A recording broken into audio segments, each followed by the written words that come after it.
आइए आज के टॉप 10 खबरों पर एक नजर डालते हैं। मध्य प्रदेश हाईकोर्ट की ग्वालियर पीठ ने भोजशाला परिसर मामले में शुक्रवार को एक ऐतिहासिक फैसला सुनाया। कोर्ट ने एएसआई के साक्ष्यों का हवाला देते हुए भोजशाला परिसर को मंदिर बताया। साथ ही कोर्ट ने मुस्लिम पक्ष को वहां नमाज की अनुमति देने वाले साल 2003 के आदेश को खारिज कर दिया।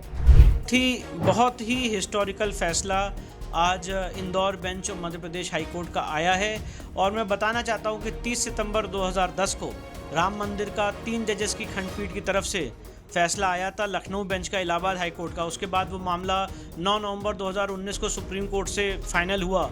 उसके बाद ये दूसरा ऐसा फाइनल जजमेंट है राम मंदिर के बाद जो एक हाईकोर्ट से आया है।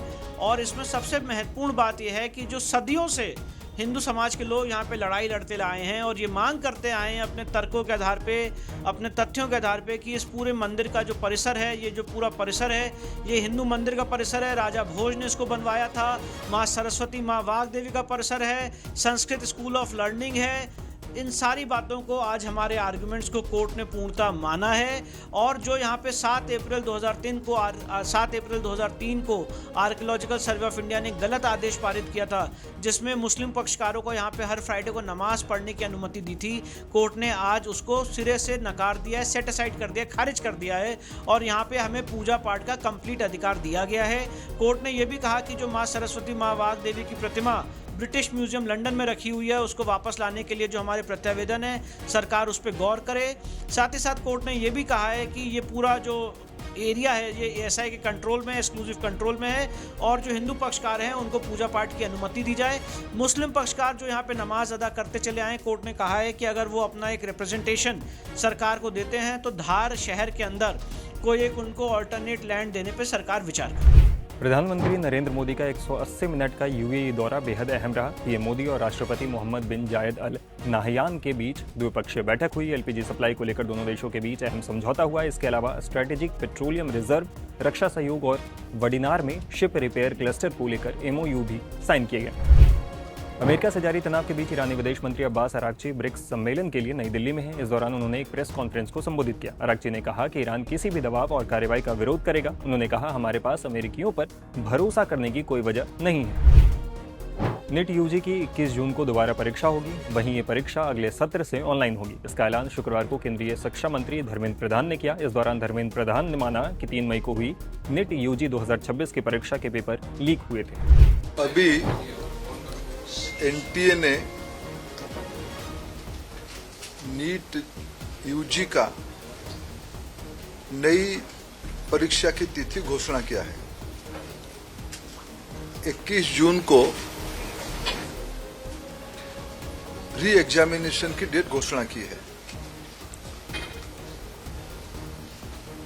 मित्रों, मैं 2-3 विषय आपके सामने, आपके माध्यम से देशवासियों के सामने, स्पेसिफिक स्टूडेंट्स और उनके अभिभावकों के सामने रखना चाहता हूं।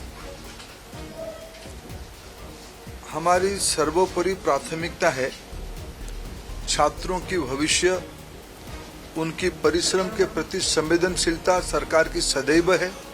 सीबीआई ने सही कहा है, किसी को छोड़ा नहीं जाएगा, किसी को छोड़ा नहीं जाएगा। वो एनटीए के अंदर हो, बाहर हो, कोई भी हो, किसी को स्पेयर नहीं किया जाएगा।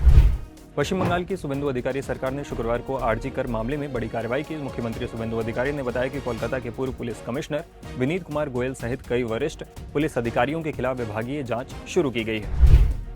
मुख्य न्यायाधीश यानी सीजीआई सूर्यकांत एक मामले की सुनवाई के दौरान शुक्रवार को कोर्ट में एक ऐसी बात कही जो चर्चा में आ गई। दरअसल उन्होंने बेरोजगार युवाओं की तुलना कॉकरोच से कर दी और कहा कि ऐसे लोग मीडिया, सोशल मीडिया या आरटीआई एक्टिविस्ट बनकर सिस्टम पर हमला करने लगते हैं। डॉलर के मुकाबले रुपए में लगातार गिरावट दर्ज की जा रही है। 15 मई को डॉलर के मुकाबले 50 पैसे गिरकर पहली बार 96.14 के रिकॉर्ड निचले स्तर पर आ गया है। इससे पहले गुरुवार को रुपया 95.64 के ऑल टाइम लो पर पहुंचा था। पेट्रोल और डीजल की कीमतों में बढ़ोतरी की गई है। इन दोनों की कीमतें 3-3 रुपये प्रति लीटर बढ़ाई गई है। नए दाम 15 मई से लागू हो गए हैं। दिल्ली में अब पेट्रोल 97 रुपये 77 पैसे प्रति लीटर मिलेगा। डीजल की कीमत 90 रुपये 67 पैसे प्रति लीटर हो गई है। बता दें कि करीब 2 साल बाद दामों में ये बढ़ोतरी की गई है। 15 मई को सोने चांदी की कीमतों में भारी गिरावट दर्ज की गई। Indian bullions and jewellers association के अनुसार 1 किलो चांदी की कीमत 19,693 रुपये घटकर 2,68,000 रुपये रह गई है। दूसरी तरफ 10 ग्राम 24 कैरेट सोना 3,000 रुपये घटकर 1,58,000 रुपये पर आ गया है। आईपीएल 2026 में चेन्नई सुपर किंग्स और लखनऊ सुपर जायंट्स के बीच भिड़ंत हो रही है। ये मुकाबला लखनऊ के अटल बिहारी वाजपेयी इकाना स्टेडियम में खेला जा रहा है। चेन्नई के लिए प्लेऑफ की रेस में बने रहने के लिए मुकाबला काफी अहम है। तो ये रही आज की टॉप 10 खबरें। धन्यवाद।